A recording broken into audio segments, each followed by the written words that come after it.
Hi, everyone. This presentation is going to be focusing on the auto/biography method that we read out of the textbook for this week's grad class. Before I get into the ideas of what my two experts had to say on the topic, I wanted to quickly go through a couple of not necessarily the most important parts of the chapter, but some of the parts that will be, connected most closely to what my experts had to say. Right, so the first thing that I wanted to look at was the chapter talks about how the research of autobiography is a search for a person that changes to a search for a convincing reading.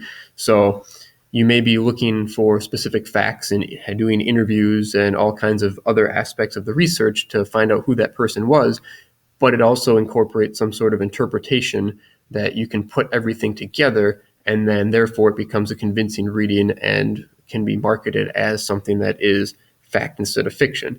But there also has some bias inputted in there. So that calls into question, what is the fact or fiction within it?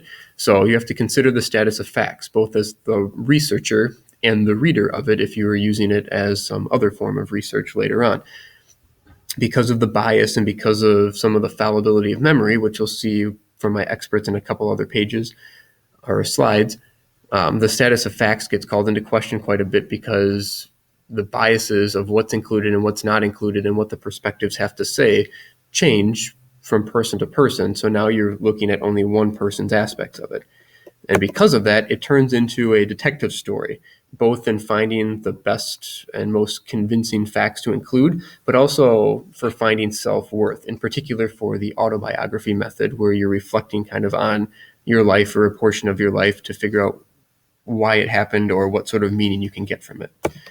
So in order to arrive at the best possible, outside conclusions of this research method, I interviewed two people. The first one was Dr. Baker. You can see from her areas of interest, she focuses on creative writing and the memoir, and most of her classes have to do with the autobiography, creative writing.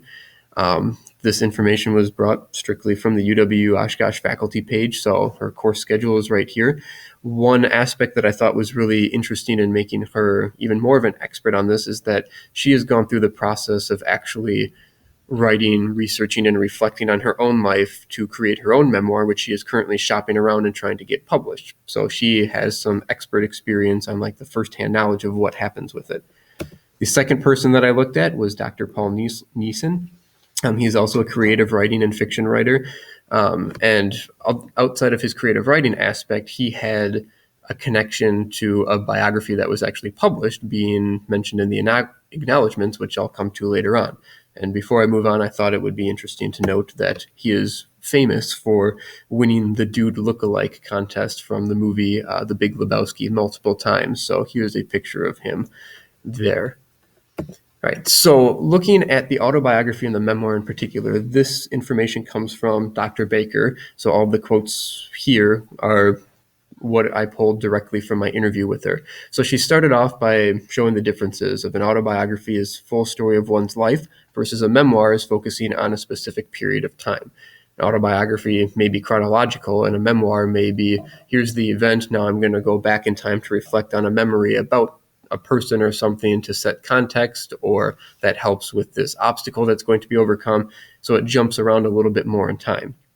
She also said that autobiographies seem to be written and focused, and biographies, but written and focused more on celebrities, politicians, people in the public eye, like the quote unquote big people of the time period. She said white men generally had more. And then memoir, you don't need to be famous or done anything extreme. Everybody has a story to tell, and therefore everyone can write a memoir and tell a story and have a pretty good chance of it being produced and then read by multiple other people. The biggest difference, though, and this comes into play with the research idea, is that autobiography can be corroborated through documentation. So if you were to get a birth certificate to certify where and when you were born, or look at your school records to verify what grades you got, what classes you took, yearbooks that look at who your friends are, if they have notes in the back or something like that. You could look online for crime scene ideas. So autobiography, she really seemed to think tied in very well with archival research methods, versus memoir. it focuses on memory, and with that comes the fallibility of memory. And she also said that you're trying to understand as objectively as possible what was going on in your life at that particular time. So in order to do that, she said there might be some psychology aspects that go with it. So instead of looking for documentation, you may try to listen to music, eat certain foods, go to certain places, dress a certain way, try to be around certain smells of a particular person or time. So that way you can put your mind as much as possible back into the particular time period. And even though autobiography by itself can be corroborated through documentation, she believes that there is still bias that can be put in there, as well as memoir, because you can't trust a memory on its own. It's ever changing. It's not static. It's not something that can be proved. The other aspect that she focused on with autobiography was that it focuses more on triumphs and accolades. So there again comes the bias. You're leaving out certain aspects of it to focus more on like how you can beat your chest and say, I was the best or the first to do something like this. Memoir, on the other hand, the whole purpose of it is to expose your flaws, your mistakes, your more human side. So it's almost like a fictional hero's journey, and that's why people might relate better to it. But again, with that comes the idea that you're still relying on memory and some aspect of fiction in creative writing, so it can be called into question.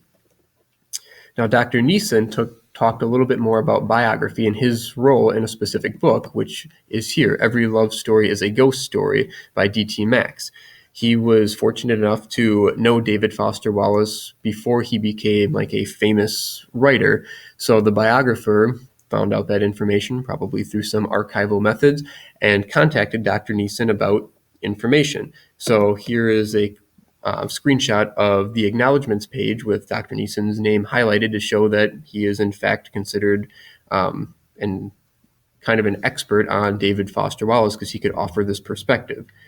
Now, Dr. Neeson also talked about memory and the fallibility of it, though, even within biography, because he said when he was called by the biographer, he started to talk about one aspect of a memory and then actually kept journals and diary entries that he went back to look through more particularly, and he noticed that he was off by almost an entire year with some of the information. He thought an event had happened at one time, but then he saw his archival evidence that showed, nope, actually it was on this date. So he looked again at how memory could be kind of a downfall. And that ties in with this other quote that comes from the beginning of the acknowledgments page of that biography. I went and kind of skimmed through it and found some bolded parts that I wanted to highlight more, is that because he had never met David Foster Wallace or never really spoke to him, he had to look for his voice elsewhere. So already he's admitting that he is an outsider trying to make sense of this person. And down at the bottom, it says that biography is a joint act, an exercise in communal remembering. So he is bringing in multiple perspectives, but by doing that, he's also admitting that it's memory as its sole background, right? Archival research, as exclaimed down below, became a huge part of how he wrote this biography.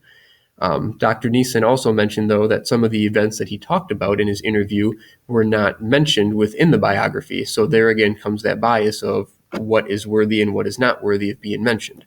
And that leads to my last point, which is about the drawbacks of it. So again, the quotes come from my interview with Dr. Baker, but she says nothing about memory is definitive. So in memoirs, they use conditional language such as maybe or perhaps instead of saying this is exactly how it happened. Because again, you could get called out for it. The reader has to take on faith that the writer is trying to be as accurate as possible with what they're saying, both in autobiography and biography and memoir, because if they don't, then you continuously call into question what a fact is, which maybe should be done anyway. An example Dr. Baker gave was the memoir A Million Little Pieces, because it came out later that many facts were not true, and the publisher had to, or publishing house had to come through and issue some sort of retraction. So now there is an actual disclaimer in memoirs that say this is done to the best of their ability, so that way they don't get caught kind of red-handed with a specific lie. And one of the biggest drawbacks that Dr. Baker had with her own memoir is that she was told that conflict of the most scandalous kind is what they're looking for. So hers is having a hard time being published because it's not something that is extremely scandalous. So there again comes that bias of what is or what is not worthy of publication. So those are my final thoughts. Hope you enjoyed and enjoy the next reading.